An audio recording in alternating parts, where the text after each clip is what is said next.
जय हिंद साथियों। मैं अंकित हूँ और आज मैं आपके लिए जो खबर लाया हूँ उसकी चर्चाएं जनरली कम होती है या आज तक हमने उसके बारे में सोचा ही नहीं है।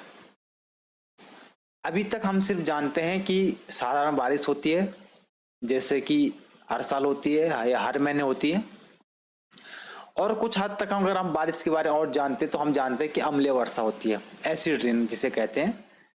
एसिड रेन विज्ञान की भाषा में कही कि अगर रेन का जो पीएच है वो 5.6 से कम हो जाए तो एसिड रेन कहलाती है। लेकिन आज मैं अम्लीय वर्षा के बारे में नहीं बात करूंगा। आज जो मैं आपके लिए नई बारिश लाया हूं उस बारिश का नाम है प्लास्टिक रेन। जी हाँ, प्लास्टिक रेन दुनिया के अंदर हो रही है और दुनिया में प्लास्टिक रेन की चर्चाएं और इस पर रिसर्च होना शुरू हो चुका है। आखिर आप खुद सोचिए, आपके आसपास डेली यूजेस में कितना प्लास्टिक का यूज हो रहा है और आप खुद जानते हैं कि प्लास्टिक कितना हानिकारक है। सरकार सिंगल यूज प्लास्टिक पत्नी क्या क्या इस तरह से बैन भी करती आ रही है और इसके बावजूद भी तमाम जो सामग्री है, जो खाने के आइटम है या कुछ भी चीज है, हम प्लास्टिक के अंदर पैक पाते हैं। आप खुद सोचो, हिंद महासागर से लेकर या कहीं बर्फ के एरिया में चले जाओ, हर जगह आपको प्लास्टिक दिखेगा। तो इसी पे बेस एक रिसर्च हुई है और जो रिसर्च हुई है वो है आपकी न्यूजीलैंड में स्थित है यूनिवर्सिटी एक ऑकलैंड। वहां के शोधकर्ताओं ने पाया है कि दुनिया भर में ये ऑकलैंड जो जगह है वहीं पे नहीं कि दुनिया भर में आसमान से प्लास्टिक बरस रहा है। सीधे साफ शब्दों में कहो तो प्लास्टिक की बारिश हो रही है।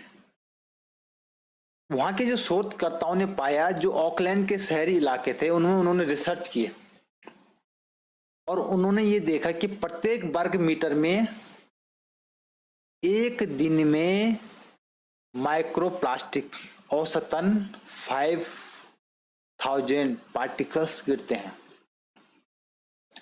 जिनका साइज 10 से 15 माइक्रोमीटर के लगभग होता है। मतलब अगर साधारण भाषा में कहें या हल्के में समझे तो साल भर में 74 मीट्रिक टन प्लास्टिक एकत्रित हो रहा है। साल भर में 74 मीट्रिक टन प्लास्टिक एकत्रित हो रहा है और वो 74 मीट्रिक टन जो प्लास्टिक है वो 30 लाख प्लास्टिक की बोतल्स के बराबर है। आप खुद सोच सकते हैं कि इतना जो प्लास्टिक है, जो माइक्रो प्लास्टिक है, वो आसमान से बरस रहा है। क्योंकि प्लास्टिक समुद्र में, खाने की चीज से लेकर तमाम जगहों में आज की डेट में माइक्रो प्लास्टिक के पार्टिकल्स मौजूद है। और अमेरिका में एक जगह है दक्षिणी नेशनल पार्क, वो जबकि एक कंजर्वेटिव एरिया टाइप का होता है कि उसको संरक्षित रखा गया है, सुरक्षित रखा गया, वहां पे भी प्लास्टिक की बारिश हो रही है। वहां पे भी प्लास्टिक, माइक्रो प्लास्टिक के पार्टिकल्स पाए गए हैं। अब इससे नुकसान क्या है?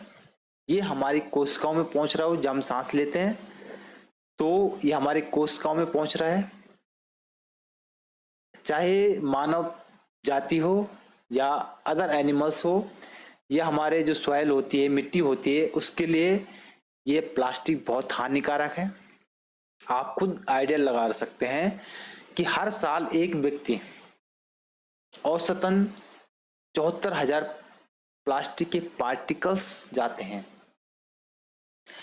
अब आप थोड़ा ये सोच रहे हो कि प्लास्टिक की बारिश हो रही है तो ये डायरेक्ट वहां फेंकते हैं या प्लास्टिक का यूज ज्यादा होगा, ऐसा नहीं है।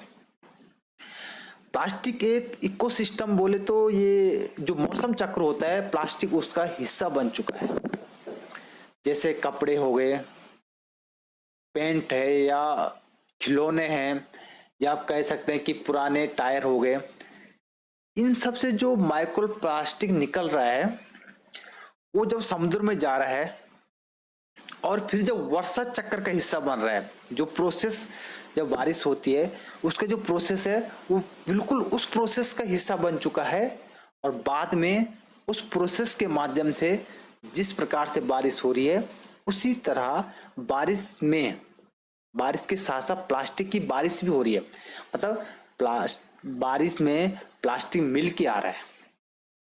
तो मैं इस वीडियो के माध्यम से ये कहना चाहूंगा कि इस पे हमें सोचने की जरूरत है। प्लास्टिक के क्षेत्र में प्लास्टिक के रोकथाम और उसका कम यूज हो, इससे उसके नुकसान से बचाव के लिए तमाम वैज्ञानिकों को, सरकार को, आम जनता को इस बारे में सोचना चाहिए, इसके लिए काम करना चाहिए।